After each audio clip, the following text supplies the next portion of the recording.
মুহূর্ত থেকে দেশে সামরিক আইন প্রত্যাহার করা হলো।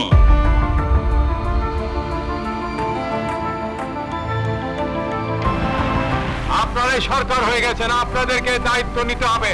পারবেন? বলেন।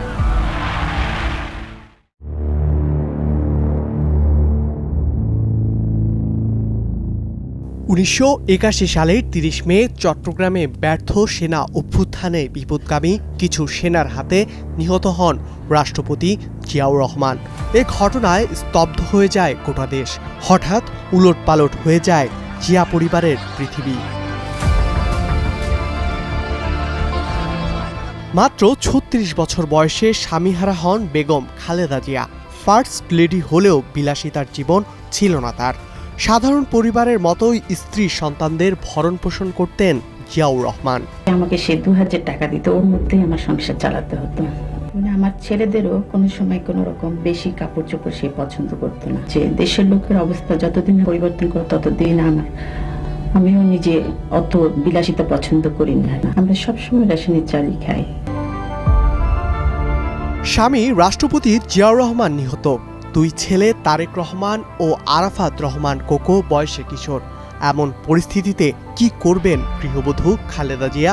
বৈষয়িক মানসিক চাপ তো ছিলই, একই সাথে ছিল নিরাপত্তাহীনতার শঙ্কা।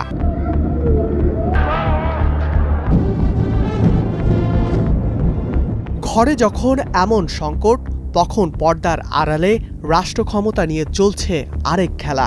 বিএনপির নেতৃত্ব ও রাষ্ট্র ক্ষমতায় জেনারেল এরশাদ এমন একজন ব্যক্তিকে চাইছিলেন যাকে নিজের ইচ্ছে মতো চালাতে পারবেন তিনি। তবে জনতা ও বিএনপি নেতারা চাইছিলেন বেগম খালেদা জিয়াকে। সেই ডাক এড়াতে পারেননি দেশনেত্রী।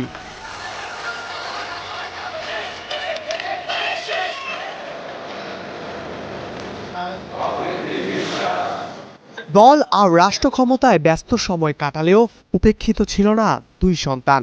তাদের পড়াশোনা, বন্ধু বান্ধব ও দৈনন্দিন কর্মকাণ্ডের খোঁজ খবর নিতেন তিনি। শান্ত, ধৈর্যশীল ও ভালো কাজে উৎসাহ দেয়া মমতাময়ী এক মাকে সবসময় পেয়েছেন তারেক রহমান ও আরাফাত রহমান কোকো। দুই সন্তানের মা বাবা দুই ভূমিকায় পালন করেছেন খালেদা জিয়া। সময়ের সাথে সাথে রাজনীতিতে সক্রিয় হন তারেক রহমান, আর খেলাধুলার সাথে বেশি সম্পৃক্ত ছিলেন আরাফাত রহমান কোকো। দল তো থাকতেই হবে। লাল দল বড় ভাই, সবুজ দল ছোট ভাই। তবে 2007 সালে খালেদা জিয়া সহ দুই ছেলেকেই বন্দী করে সেনা সমর্থিত সরকার। পরবর্তীতে তারেক ও আরাফাত দুজনেই চিকিৎসার জন্য বিদেশে চলে যান। দেশে রয়ে যান খালেদা জিয়া। 2015 সালে মাত্র 45 বছর বয়সে মালয়েশিয়াতে চিকিৎসাধীন অবস্থায় মৃত্যু হয় কোকোর। দেশমাতৃকা আর জনতার জন্য 80 দশকের শুরুতে দুই সন্তানকে পুরোটা সময় কাছে না পাওয়ার বেদনা ছিল একজন মায়ের বুকে। রাজনীতির ঘেরাটোপে জীবনের পরন্ত বেলায় সেটি আরও প্রকট হয়। দূরদেশে অকালেই ঝরে যান ছোট ছেলে আরাফাত রহমান কোকো, আর নির্বাসনে লন্ডনেই থাকতে হয় বড় ছেলে তারেক রহমানকে। ধ্রুব ইকরামুল, স্টার নিউজ, ঢাকা।